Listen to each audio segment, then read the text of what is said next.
अब आज हम आपको तीसरा रूल बताते हैं, rules of differentiation continued. Continued का मतलब आगे, तीसरा नियम बहुत सिंपल है। ये differentiation of product of two और मोर फंक्शंस, दो या दो से ज़्यादा फंक्शंस हैं, उनके प्रोडक्ट का डिफरेंशिएशन कैसे किया जाएगा। तो पहले में सीखा था आपने कांस्टेंट इनटू फंक्शन का डिफरेंशिएशन, दूसरे रूल में आपने सीखा था बहुत सारे फंक्शन जुड़ रहे हैं या घट रहे हैं, और तीसरा है आज जब प्रोडक्ट है दो या दो से ज़्यादा फंक्शंस का, तो हम कैसे करेंगे। बहुत सिंपल सा रूल है, आइए सीखते हैं। दो फंक्शन है, फर्स्ट फंक्शन और ये सेकंड फंक्शन, इनका प्रोडक्ट है। बहुत सिंपल फार्मूला है, फर्स्ट फंक्शन सेकंड का differentiation plus second function first का डिफरेंशिएशन। आप यहां ध्यान दें, दोनों को डिफरेंशिएशन का चांस मिला है, एक बार फाई एक्स को, एक बार एफ एक्स को। ये फाई एक्स भी एक्स का फंक्शन है और एफ एक्स भी एक्स का फंक्शन है, ये अलग फंक्शन है, ये अलग फंक्शन है, दोनों को डिफरेंशिएशन का चांस मिला है। जब आप एफ एक्स का डिफरेंशिएशन करेंगे तो फाई एक्स को बाहर लिख देंगे प्रोडक्ट की जगह, जब आप फाई एक्स का डिफरेंशिएशन करेंगे तब एफ एक्स को बाहर रख देंगे, यानी दोनों को चांस मिलेगी। सिंपल सा फार्मूला है, f x d d x of phi x plus phi x d d x of f x. आइए इसके एप्लीकेशंस करते हैं। ये है सिंपल सा e x into under root x, इसका डिफरेंशिएशन आपको निकालना है। अब यहां भी एक फंक्शन ये हो गया ई एक्स, एक फंक्शन हो गया रूट एक्स। अब इसको डिफरेंशिएट करेंगे, ठीक है भैया।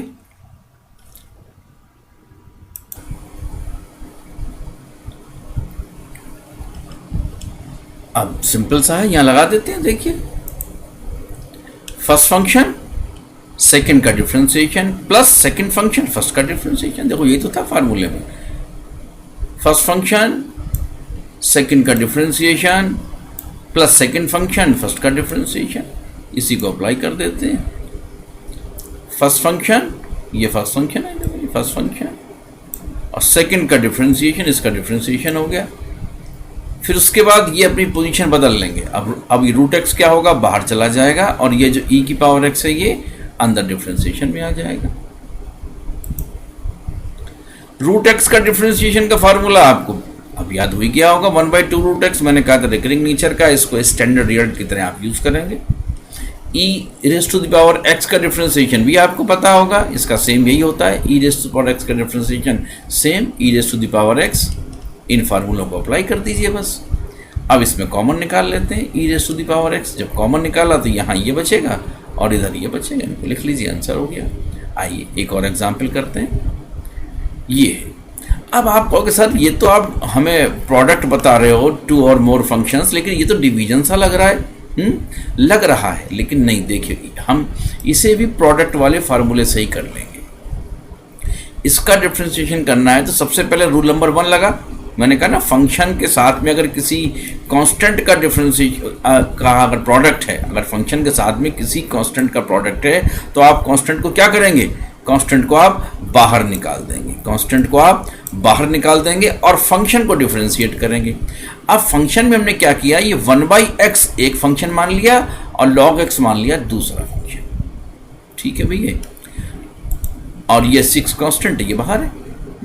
आइए अब ये फर्स्ट फंक्शन ये रहा, सेकंड का डिफरेंशिएशन ये रहा, प्लस सेकंड फंक्शन और फर्स्ट का डिफरेंशिएशन। सिंपल हो गया। log x का डिफरेंशिएशन आपको मैंने कल बताया था 1/x, और 1/x का भी लिखवाया था आपको -1/x²। अब 1/x² कॉमन मिल रहा है तो ये भी बाहर कॉमन में निकाल लीजिए, तो यहाँ क्या बचेगा 1 और ये बचेगा -log x। ये आपका आंसर हो गया, ठीक है भैया। इस आंसर को, ये तो आंसर हो गया।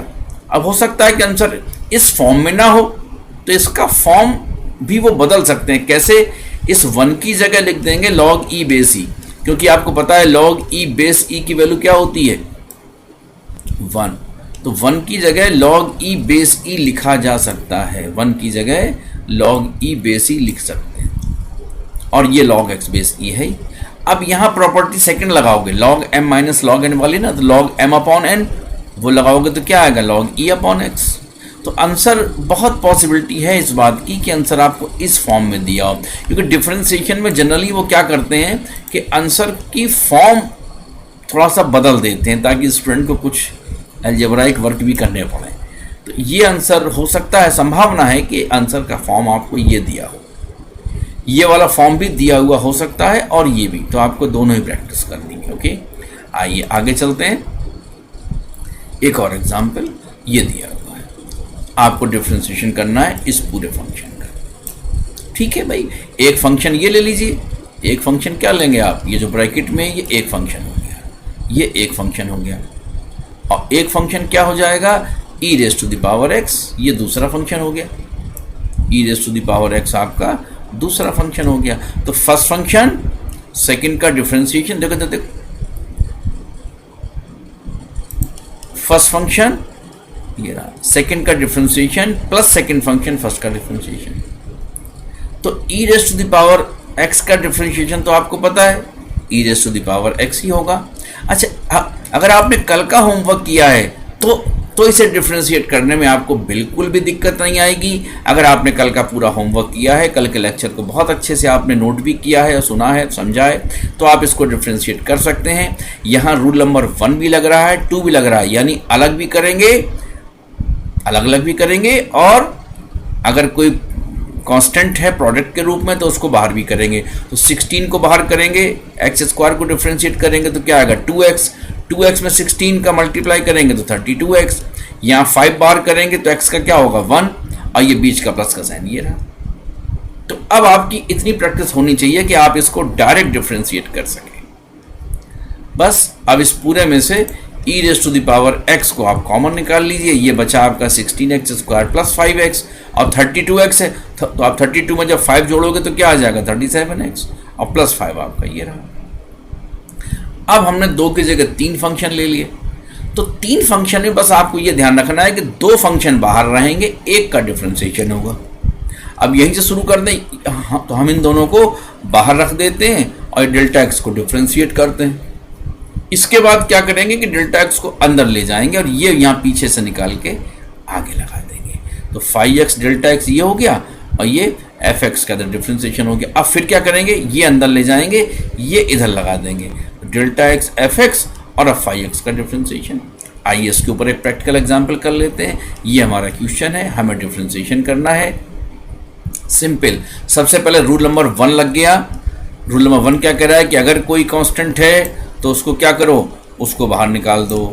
तो हमने कांस्टेंट को बाहर निकाल दिया। अब ये 3 फंक्शन है, इनको डिफरेंशिएट करना है। सिंपल, इन दोनों को बाहर रखेंगे, रूट एक्स का डिफरेंशिएशन। अब रूट एक्स अंदर चला जाएगा तो ए एक्स रूट एक्स ये पीछे से उठा करके हम आगे लाएंगे। तो ए एक्स रूट एक्स अब किसका होगा, ई एक्स का। उसके बाद ये ई एक्स अंदर चला गया, रूट एक्स ई एक्स, ये ए एक्स को इधर ले आए हम। तो इस प्रोसीजर में कोई भी छूटता नहीं है और कोई भी इसमें कंफ्यूजन नहीं होता है। अब तो सिंपली आपको फॉर्मूले लगाने हैं।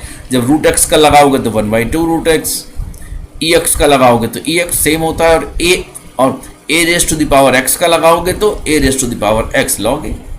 अब e raise to the power x into a raise to the power x को कॉमन में निकाल लीजिए। जब इसे कॉमन में निकालोगे तो यहाँ क्या बचेगा, ये बचेगा 1/2 रूट एक्स, ये बचेगा इधर आपका रूट एक्स, और इधर क्या बचेगा, इधर बचेगा रूट एक्स इंटू लॉग ए बेस ई। ओके, तो आज का काम हो गया। इस पर होमवर्क जो आपको दिया जाए उसको बहुत अच्छे से कर लीजिएगा। Okay, thank you.